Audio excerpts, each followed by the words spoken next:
Okay, so I wanted to talk about something that kind of bothers me.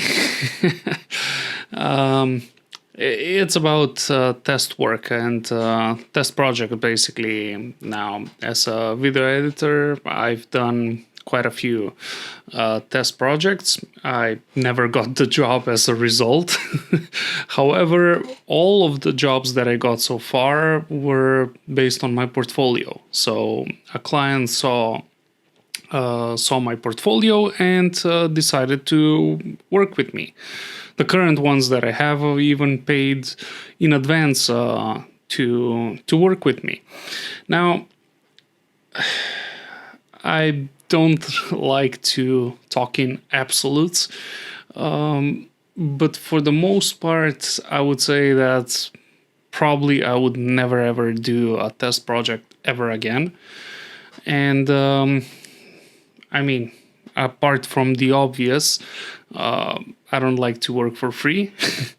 And I think test projects are waste of time. Both my time and their time. And now I notice that sometimes when some of those who are looking for a video editor, they would ask for a test project, and they would specifically mention that it's just a short project, just a short sample of a video. Well, it's not about the length. I mean, it's not completely about the length of the video. I mean, there's a significant portion of work that needs to be done between ideation and implementation. So you really need to spend time and think about the project and how you're gonna do it, regardless how long this video is supposed to be. So that's one thing, and also I've noticed a lot of problems with this test projects. So, for example, I just noticed some other guy also posted about his experience with applying for a job with a relatively famous. I don't know how famous he is, but famous YouTuber. Let's call it like that. And the thing is that I was also selected actually to work with this YouTuber, and I got approached by one of his employees and said, "Hey man, I love your work. Would you be interested in working for this guy?" And I said, "Yeah, sure. Let's see what's all about."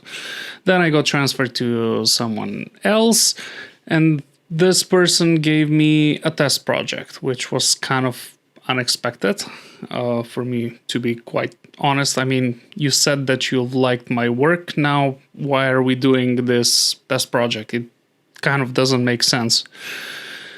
And okay, so I said, okay, he's a YouTuber, maybe.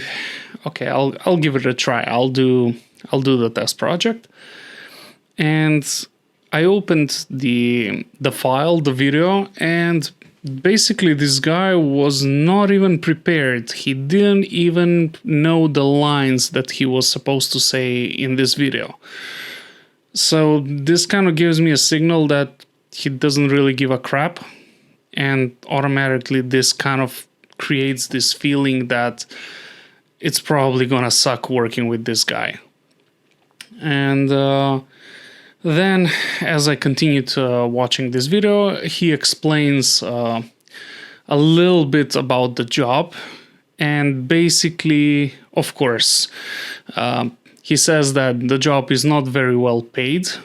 Okay, so the go-to currency for jobs that are underpaid is that they're gonna give you a lot of experience or give you a lot of opportunities. You'll be working with I don't know who, which was kind of interesting. Basically, now I'm connecting it with this other guy who was also in this interviewing process and was told that basically he cannot grow his personal brand while he's working for this YouTuber, which kind of doesn't really make sense. So you're not getting paid. This guy doesn't look like he's giving a crap about you. And also, even though you're working with interesting people or getting experiences, you're not allowed to show. Okay, that's a lot of red flags. And the last one, the one that broke the camel's back, basically he said that I'm looking for your creativity. Give me something creative.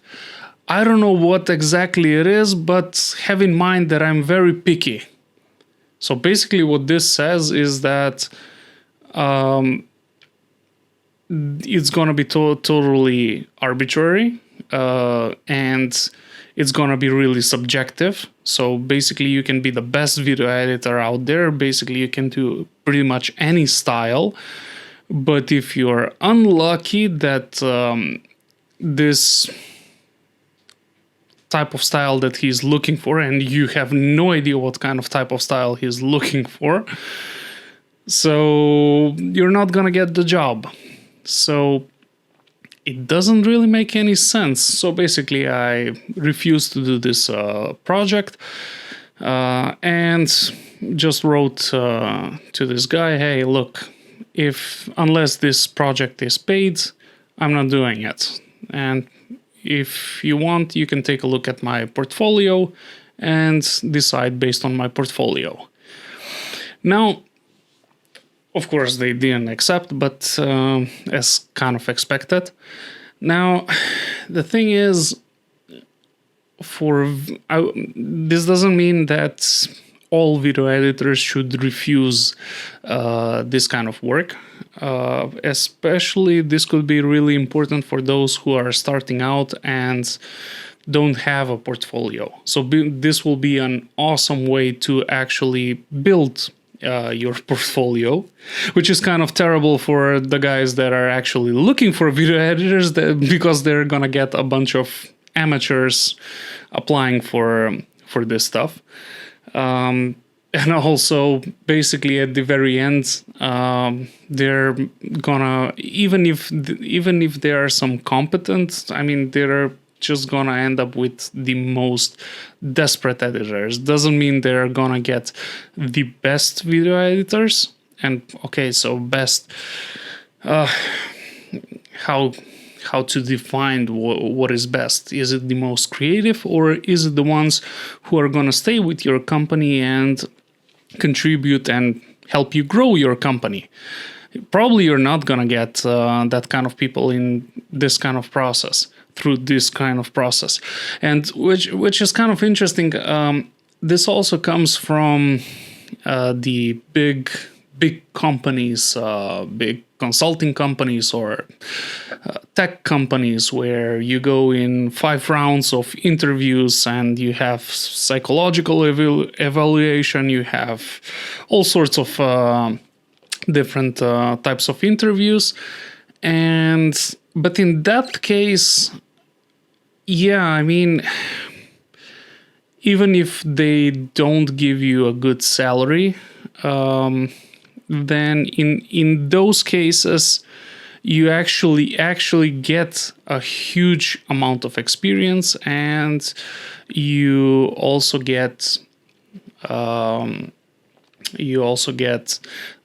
referrals, which then later on you can actually get more bigger clients. However, when you take this approach and apply it to someone who's relatively smaller and is asking you to invest time and do test projects, yeah, you're not gonna get the best editors out there. Because the best video editors, like I said, now when clients see that I have a good portfolio, when they see what I'm capable of doing, they just come and talk to me and ask me and start negotiating, and we start working. That's how it goes. But if you put me in if you give me a test project and waste my time, that's not gonna work. So it's bad for video editors. It's also bad for people who are looking to hire a video editor.